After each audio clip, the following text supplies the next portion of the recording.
Before I open this chapter, before I even dare to put words to a night that still unsettles me, I need you to do something small. Something simple. Hit subscribe. Not because this is a story filled with cheap drama, but because what I'm about to share is a quiet unraveling. And the most dangerous unravelings are always quiet. Sometimes, the loudest cracks in a relationship don't make a sound at all. So, if you've ever laid beside someone and still felt isolated, if you've ever wondered how distance can grow in a room that's only 12 feet wide, then stay with me. It should have been an ordinary evening. That's the thing about turning points. They rarely announce themselves. No grand gesture, no dramatic music.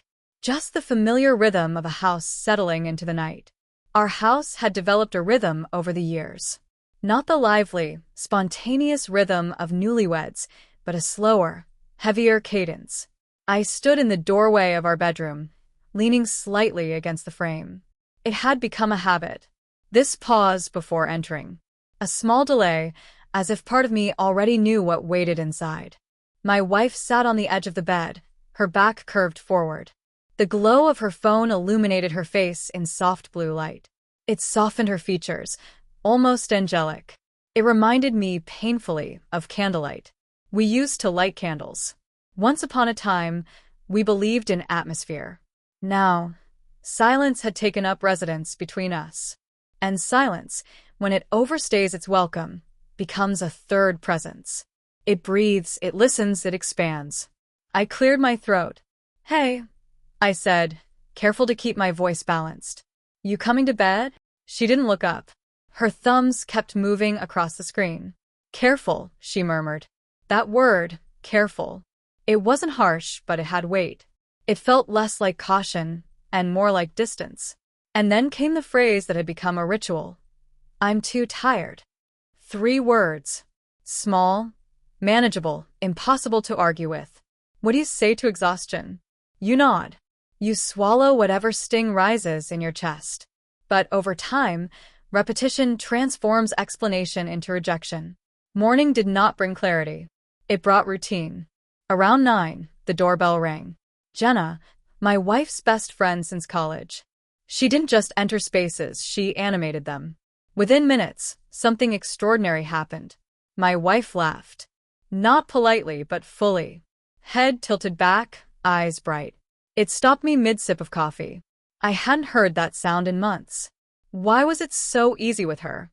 Why did fatigue dissolve in Jenna's presence, but solidify around me? Insecurity doesn't appear out of nowhere. It grows in the gaps where reassurance used to live.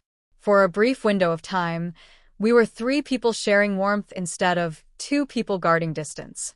I felt hopeful, which in hindsight was dangerous. Hope in a fragile situation magnifies disappointment. After dinner, my wife stretched and yawned. "I'm going to head up," she said. "I am exhausted." Of course. The word felt heavier now. Exhausted for me, energized for her friend. Then Jenna said it. "She's been pulling away from you, hasn't she?" The air left my lungs. It wasn't accusation. It was observation. "You look lonely," she continued gently. Lonely. That word hit harder than tired ever had. Lonely isn't about physical absence. It's lying next to someone who has already retreated somewhere you can't follow. I didn't mean to confess, but I did. I told her about the distance. Jenna didn't interrupt. She listened. And sometimes, listening is more intimate than speaking. Upstairs was my wife, the woman I chose. Across from me was someone who acknowledged the emptiness I'd been pretending didn't exist. 2 truths collided inside me. Loyalty. Longing. She left, but her words lingered.